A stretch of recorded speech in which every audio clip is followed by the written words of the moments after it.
Good afternoon, everyone. It's great to be here with you. I'm Jacob Solomon. I am the exec of the Greater Miami Jewish Federation. And what I'm really thinking about mostly right now, though, is that I had the privilege of serving as one of the co-chairs of the last quad. And it was one of those experiences, for those of you who are kind of interested in the World Council of Jewish Communal Service, or who have been involved and could be involved a little more, my engagement with this organization, just like my engagement with the Jewish Communal Service Association of North America, has been a source of tremendous personal meaning, gratification, and learning for me. And I commend involvement in our professional organizations to each and every one of you. So, I have a number of different tasks. The first one of which is to welcome you to this session. The title of this session is Your People Shall Be My People, Notions of Jewish Peoplehood. The description of it starts by saying, based on data, the ties that bind Jews together are becoming increasingly unraveled and frayed. That's F-R-A-Y-E-D, not A-F-R-A-I-D. I think if I had my druthers, the name that I would give this session is not that we're falling apart as a people, but I think I would call this session, That Which Doesn't Destroy Us Will Make Us Stronger. Because I actually believe that the challenges that we're facing in terms of Jewish peoplehood, Jewish identity, finding the ties that bind us together, are causing us to pay attention to something that we've taken for granted for millennia. And for thousands of years, we have allowed anti-Semites and bigots and pogroms and Shoahs to force us to stay Jewish. And for the first time, probably in the history of our people, we have choices. And it seems to me that rising to the challenges of meeting those choices and making the right choices and providing programs and education and examples and professional leadership to see to it that we make the right choices is something that's going to make us stronger as a people. The first topic that I want to cover with you is to encourage your active participation in these sessions. We are encouraged to tweet. We will not consider multitasking to be rude or in any way disrespectful. If you are going to tweet the session, include the hashtag WCJCS12, hashtag WCJCS12, and later on in the program you're going to be asked to tweet actively in response to the presentations. Number two, a second form of interaction that the organizers have asked me to emphasize with you is that old-fashioned form of interaction, which is actually saying hello to another person. I know it's probably uncomfortable for a lot of us. It's outside our comfort zone, but I really would encourage you, beginning at the round tables, which are going to be part of the initial plenary in an important way. The medium is the message, and in this case, the medium is the round table at which you are seated. So take advantage of that. Introduce yourselves to each other, not right now, but in a few minutes. And more than around the tables, do so in the hallways. There are some wonderfully fascinating, interesting, and inspiring people among us, and it's going to be up to every one of you to figure out who they are. So by all means, introduce yourselves. The next task I have is one of enormous personal pleasure, and that's to introduce Jerry Silverman, who's going to give us a little vort, a little Dvar Torah, and to bring greetings from himself and from the Jewish Federations of North America. Jerry's bio is an interesting one for those of us in the field. We think about leadership succession. We think about where the next generation of professionals and executives are going to come from. Jerry comes to the executive role as the president and CEO of Jewish Federations of North America, both with a strong leadership role in the for-profit sector, and then in a transformational role in the Jewish nonprofit sector. Jerry served for in many ways, what I would say to him and about him is that he put the foundation for Jewish Camp on the map. He transformed it from a small organization which was struggling for identity at that point in its history that was natural, into a multi-million-dollar operation which advocates for and finds support for Jewish camps in a way that I think has taught us all about the transformational impact that Jewish sleepaway camps, Jewish residential camps have on Jewish identity. His for-profit background was in brand management and sales marketing, in Stride Right and in Levi Strauss. You know, those Dockers pants, that was him. He sewed every one of them. Personally, he is a devoted family person to his wife Erica and his 5 children. And I want to share with you that taking on the position as president and CEO of JFNA has been one of passion and dedication, but one also of sacrifice, because Jerry has traveled now to how many communities? 110 communities in the United States, to say nothing of his many trips to Israel and abroad on behalf of the system. From our point of view, though, Jerry is a professional leader who understands and cares about the profession. He has supported our work with JCSA and with the World Council, not just with platitudes, but with action. He cares deeply about professional development. The Mandel Center of JFNA continues to be one of the resources to the North American Jewish community that makes a priority on Jewish professional development. And in Jerry, I have a friend, a mentor, a teacher, a colleague, but from a professional point of view, somebody who walks the walk and not just talks the talk. So with that, let me give you my friend and colleague, Jerry Silverman.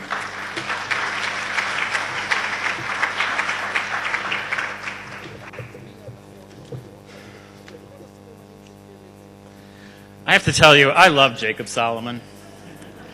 You know, there's very few people, and it didn't really happen much in the private sector when I was there 25 years, but every time I see Jacob Solomon, I get a hug and a kiss. And it's just, you know, it touches your heart and your soul to know that you have a kindred spirit. So thank you, Jacob, for your kavod and for honoring me at this incredible opening plenary.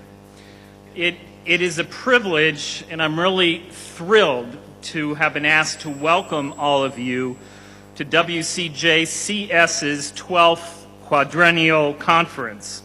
If my math is right, that comes to nearly 50 years, half a century of gatherings where committed leaders and frontline professionals have come together to up their game in service to our people.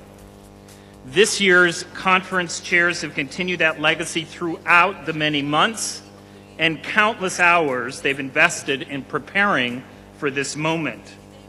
I congratulate Mark and Naomi, Nikki and Jacques on having brought such dedication and devotion to their work as conference chairs. Thank you so much for all your efforts as chairs. I also want to congratulate our colleagues who will be receiving awards in recognition of their professional excellence. Their achievements truly symbolize what I know each of us aspires to every day and represent a blessing for our people. As we kick off this conference, I've been thinking about the wisdom captured by the saying, Mikol milamdei hizkalti. I have gained understanding from all my teachers. These words incorporate the deep Jewish belief that the world is full of teachers and scholars, as this room is filled with teachers and scholars. They also remind us in this pasuk that the challenge is ours to be open to learning, and therefore we should always ask ourselves, especially now as we are about to start a few incredible days of opportunity and sharing, what can I receive from all the teachers here? Everyone here is truly a teacher, and everyone is a student. It reminds me of the fact that when my son was bar mitzvahed, and he had the parsha about the 10 plagues, he decided to do his drash on the comparative leadership styles of Moshe and Avraham. My twins, who were b'nai mitzvahed 3 years later, decided to do their drash, Chaye Sarah, on the leadership comparative between Sarah and the leadership comparative that their brother did on Moshe and Avraham. It was an interesting dynamic of listening to their drash and then having the discussion around the table with the 7 of us, really talking about the leadership components of each of them. All 7 of us walked away from the table having been enhanced, having learned from each other. So truly, everyone is a teacher and everyone is a student. And I hope each of us will take that challenge and drink in the new ideas and perspectives from those who've been formally invited to present, and the rich dialogue amongst each other that Jacob has challenged us, that we need to be very interactive at our tables. And I hope that as we weigh our options and think about which sessions to attend, we actively look from everyone here today for ways to learn. By that I mean you, our committed, experienced conference participants. Instead of seeking the perfect session or racing to hear the ultimate presenter or the biggest names, we should ask ourselves, what can my colleague from another country, another type of organization, another continent teach me that will truly enrich my practice, help me to develop and become a better member of the Jewish communal service profession? Ben Zoma expanded on the insights he learned, and which I shared a moment ago, and encouraged us to remember who is truly wise. Ezehu chacham halomed mikol adam. Who is wise? The person who learns from all people. That is our charge in attending this conference. Our responsibility to the next generation of Jewish leaders to learn from everyone who has come together here in Jerusalem. We must take what we are given and pay it forward. That is what I hoped to do when I entered the Jewish communal workforce 8 years ago after 25 years in the private sector. And is what we in the Federation world strive to deliver every day. As community builders collectively, federations work to strengthen and grow Jewish options and Jewish opportunities locally, nationally, and around the world. This effort takes many different shapes, running the gamut from providing vocational services to caring for the sick and elderly, from growing support to Israel to nurturing young, innovative leaders who are pushing the boundaries and opening up our tent wide to those who express Judaism and Jewish values in new and very exciting ways, and much more.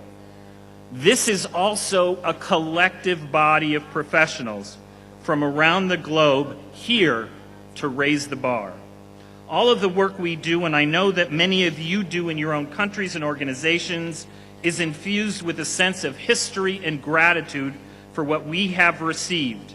And it is shaped by the knowledge that we have been entrusted with nurturing our field of practice, of bolstering it, and helping to develop the next generation and the one after that of inspiring, engaged Jewish leaders into the futures. We are at an inflection point, my colleagues, a truly important moment. In coming together here and now, we must not just watch or talk about the concept of Jewish communal service. We must acknowledge that we live in a world where change is required. And we must commit to each other and to those who will follow to do something as a result, to learn, to grow, to adapt.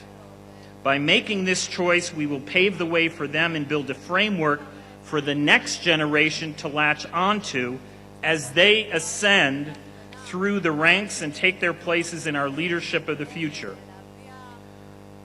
I've studied the program carefully and have every faith that we will all be motivated and inspired by what we will learn and share here together and take home with us. That is our charge. I wish each and everyone here the opportunity to challenge their understandings, get a little uncomfortable, and take at least one big, bold step into the future and learn from each other. Baruch haba.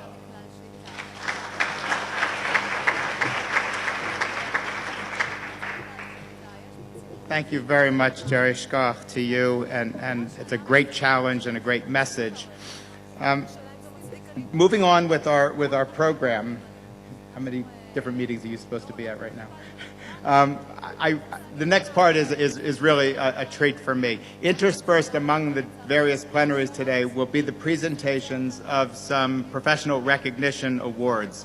It's part of a profession is advocacy and is lifting up the profession for others to see.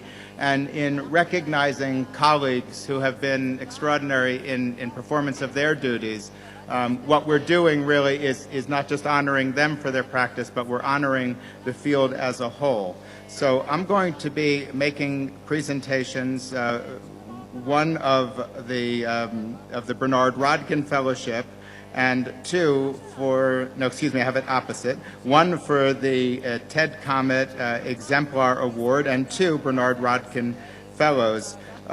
You'll see in your program that the Rodkin Fellowship provides an opportunity to increase a practitioner's knowledge, experience, and understanding of Israeli society and their social welfare system. And it provides for a travel experience in Israel. The Ted Comet Exemplar Awards is in recognition of Ted's extraordinary career. Is Ted in the room right now? So Ted,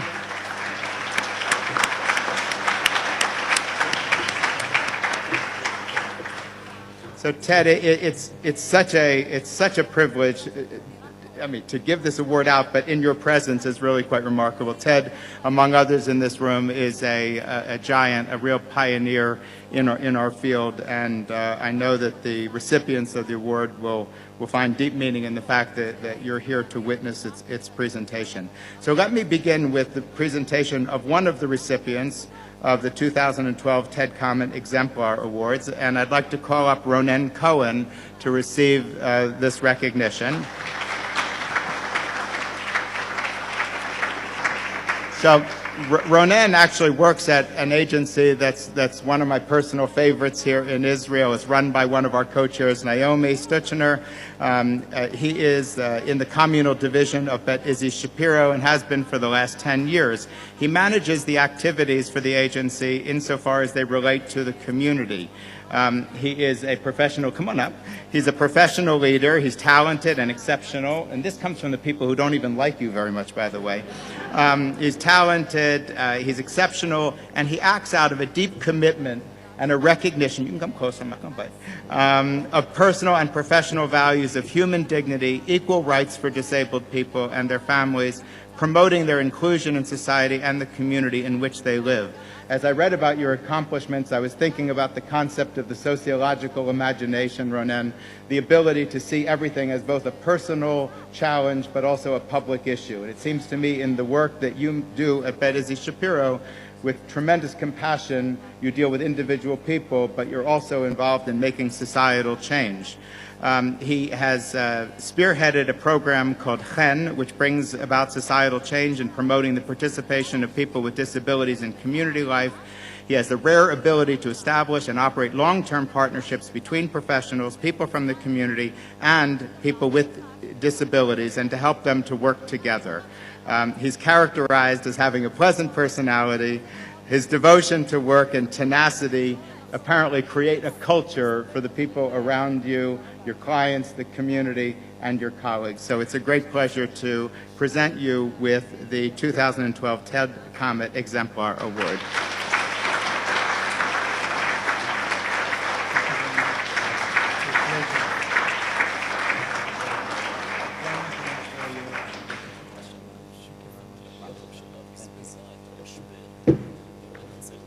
Mazel tov to Ronen. Next, I am going to call up Stephanie Rosenau. Where's Stephanie?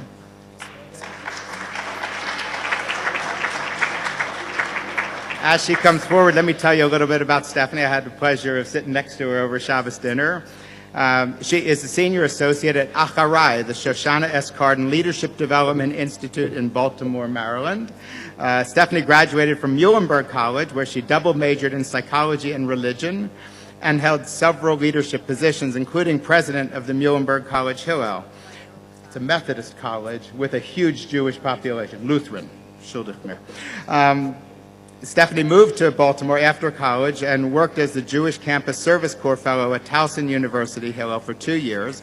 When she was done with that fellowship, she went back and got her master's degree in Jewish Communal Service and Nonprofit Management from Baltimore Hebrew University and Johns Hopkins.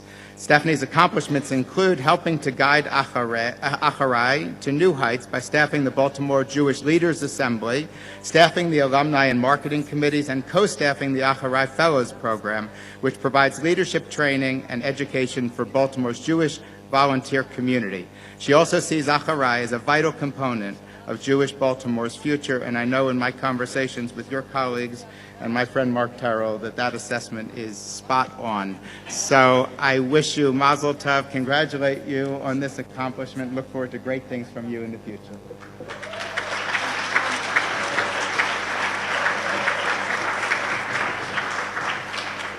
And I saved the last presentation, also of one of the Rodkin Fellows, to a young professional whom I am very proud to consider both a friend and a colleague at the Greater Miami Jewish Federation. Had nothing to do with his receipt of this award, I want you to know. Adam Collette. Adam, could you come up as I'm making this presentation? Adam was just recently promoted to be the Assistant Director of Community Planning at the Miami Federation. Adam has a whole list of really wonderful accomplishments that I'm very proud of on his behalf, including the implementation of the Parnassa Works program, which was modeled after a FEGS program in New York, which has helped under and unemployed people in our community. He has done something which I avoid at all costs, which is he works closely with our day schools to try to encourage fiscal and educational accountability.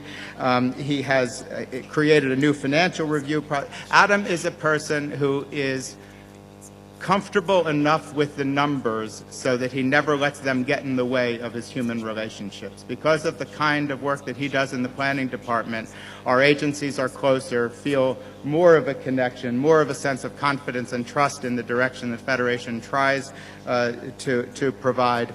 Adam approaches every person, whether the individual is on staff or a volunteer leader or an agency executive, as a true partner. He's quiet, he is thoughtful, he takes in data in huge bandwidth, and he reflects that knowledge and that expertise in everything he does. He's a real mensch and a great asset to our community and to our field. Mazel tov.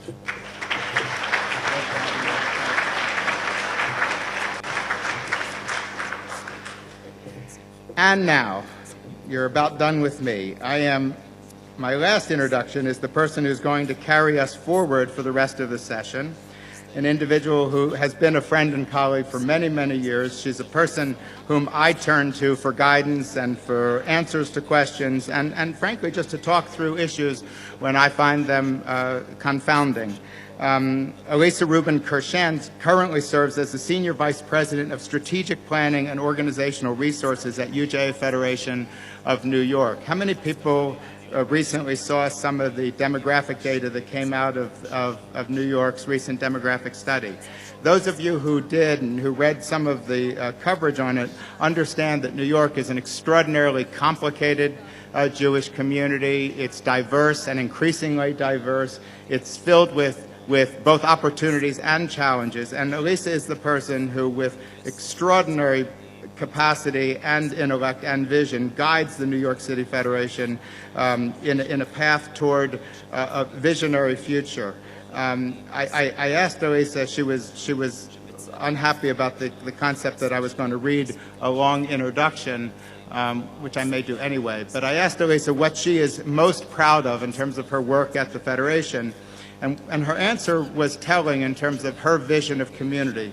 She answered by saying what she's most proud of is her advocacy for getting the Federation to view the Jewish community of New York beyond the traditional definition of being federation and agency, but rather a view of community that includes all the stakeholders, silent and active, all the synagogues, all the agencies, and most important of all, the individuals who are served as a result of the great work of the Federation. Elisa has a PhD in Jewish education. She was a math teacher. Before that, you'll get a sense of that when she comes up here.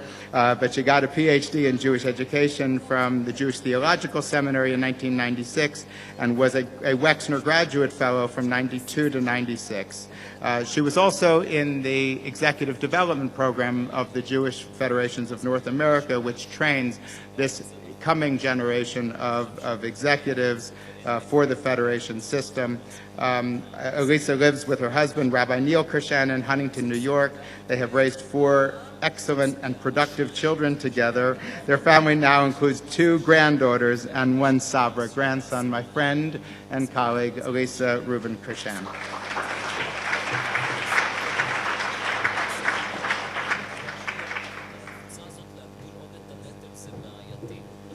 Oh dear, so much for saying don't read the whole bio. Thank you very much, Jacob. I'd like to ask Johnny and Barbara to come up. There you are. Good afternoon, everyone. I'm looking forward to framing this session and introducing this illustrious panel of speakers. First, I want to ask a mundane question and then give you a job. The mundane question is there a facilitator at every table? Can you raise your hand if you're a facilitator? And then Asaf is going to look to see, is there a table without a facilitator? Is there a table with no facilitator? There's one in the back. And table 7, is there no facilitator? Oh, you have 2. Okay, there you go. Now the back table has a facilitator. Okay, we'd like to start by modeling what we hope will be a session about thinking expansively about Jewish peoplehood. And I'd like to start by asking each of you at your tables to go around the room quickly, because we are running a little late, but nevertheless, we'd like each of you to introduce yourselves, your name, where you work, and where you first experienced, where or how you first experienced a sense of Jewish peoplehood. So please, start. I'm going to give you about 10 minutes. Let everyone have a chance to speak.